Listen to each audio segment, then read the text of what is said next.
dengan meraih WTP 2019? Ya, kita berterima kasih karena kerja keras dari kawan-kawan, dari tim yang selama ini berusaha untuk mempertahankan dan bisa mendapatkan lagi WTP ini kan cukup. Ya harus diberikan apresiasi. Terutama juga hari ini kita didatangi juga oleh Pak Wakil Ketua Dewan Kedua. Mengapa demikian? Karena kalau sering kan saya katakan berbicara konteks pemerintahan daerah itu tidak hanya eksekutif, selalu ada eksekutif dan legislatif, dan juga kerjasama dengan tim Pak Sekda dengan kawan-kawan, biasanya ya orang-orang yang bekerja dengan tulus dengan niat yang baik, ya saya yakin tentu akan mendapat apresiasi. Dan hari ini kita datang oleh Pak Marianto dari PPKN yang bisa hadir bersama kita sehingga hari ini kita boleh menerima WTP. Ini bukan suatu kesombongan, tolong ditulis.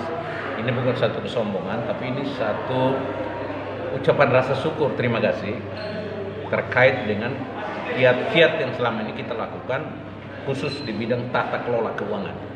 Transparansinya, akuntabilitasnya di sini diuji. Nah, sehingga kemudian kita dinyatakan layak untuk bisa menerima WTP. Saya kira itu yang akan kita sampaikan. Oke, Mas. Sudah.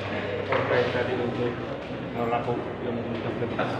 Karena itu bicara kualitas manusia nanti kita akan SDM. bahas khusus, supaya tidak terkait yang lain-lain ya.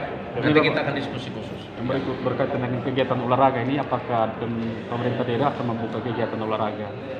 Ya, kita tentu tetap memperhatikan protokol COVID. Nah, soal kegiatan, ya kita kan tidak boleh terpaku. Selama ini kan kita juga giat terus. Hanya ada batasan-batasan yang harus kita ikuti supaya jangan sampai muncul lagi yang baru kita terkejutkan. Jadi kita harus melakukan sesuatu terukur. Ya, tidak boleh menurut emosi sendiri, tidak boleh euforia begitu saja, tapi harus kita ukur. Kalaupun menonton ya mereka juga tadi saya singgung, kesehatannya penting. Sehingga kalau Anda mau nonton harus vaksin. Jadi kalau ada penyakit tidak bisa menyebarkan kepada orang lain, dan kalau kepada orang lain pun orang itu sudah vaksin, jadi dia minimal tidak imun tubuh terjaga, ditingkatkan sehingga tidak ada penyakit baru. Gitu. Himbauan vaksin Pak belum mencapai 60% kabupaten. Ya makanya tadi saya katakan harus mulai dari kami di dalam. Gitu. Jangan sampai kawan-kawan saya dulu tidak vaksin. Nah, sehingga saya menghimbau kepada teman-teman untuk wajib hukumnya untuk vaksin. Kalau kurang ya kita support untuk terus datang ke vaksin. Gitu. Bapak, ini terkait kekeringan yang dialami oleh masyarakat di hampir di semua tempat di Kabupaten Melaka ini, mungkin ada langkah yang dari pemerintah sendiri supaya bisa mengatasi ini, Bapak, karena banyak warga yang memang setengah mati. Ya, ini alam kita. Ini bukan kemauan saya dengan dewan, tapi ini alam. Jadi kita menghadapi alam ini kan harus terukur dengan kemampuan kita. Tapi bagaimanapun kami tidak pernah tutup mata.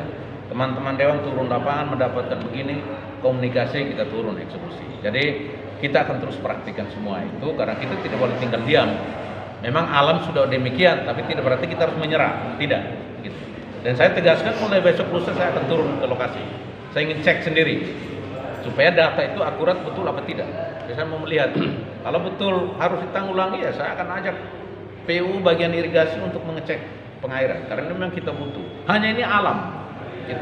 Kalau alam tidak mau keluarkan air, kita mau tuntut alam bagaimana? Kalau alam bisa gugat, saya ajukan gugatan. Tapi ini kan tidak mungkin. Kita harus mengukur diri supaya kemudian jangan kita sanggup ya, ternyata kan belum. Masyarakat kan tidak menghendaki begitu. Begitu ada begini langsung jawaban, nggak bisa.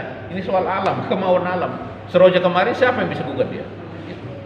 Nggak bisa kita ngomong. Ini kan akibat dampak dari urutan sana.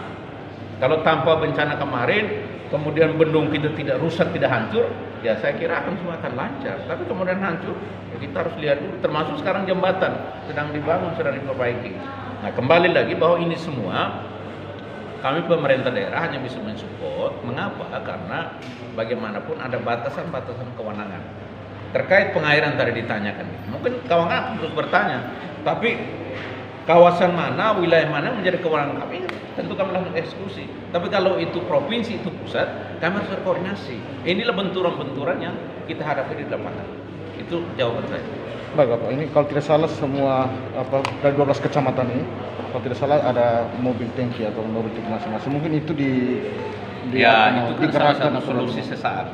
yang bagaimanapun harus. Tapi kan sudah banyak juga sumber air bor yang kita sudah masukkan, dan beberapa bantuan dari yayasan itu sudah terlalu banyak masuk juga. Hanya mungkin 1-2 kakak tidak dapat, ya mulai teriak atau mulai minta untuk dibantu. Itu wajar karena kita tidak akan memuaskan semua. 100% memuaskan semua orang tidak mungkin. Karena eksekutif legislatif bukan alat pemuas kan. Memuaskan semua orang itu tidak mungkin. Gitu. Tapi harus diterima juga bahwa dari 127 desa ini ada beberapa sumur bor masuk. Yayasan itu sudah memasukkan juga. Hanya barangkali belum mencapai semuanya. Dan itu kita terima kenyataan. Oke, siap. X. Oke. Terima kasih Bapak.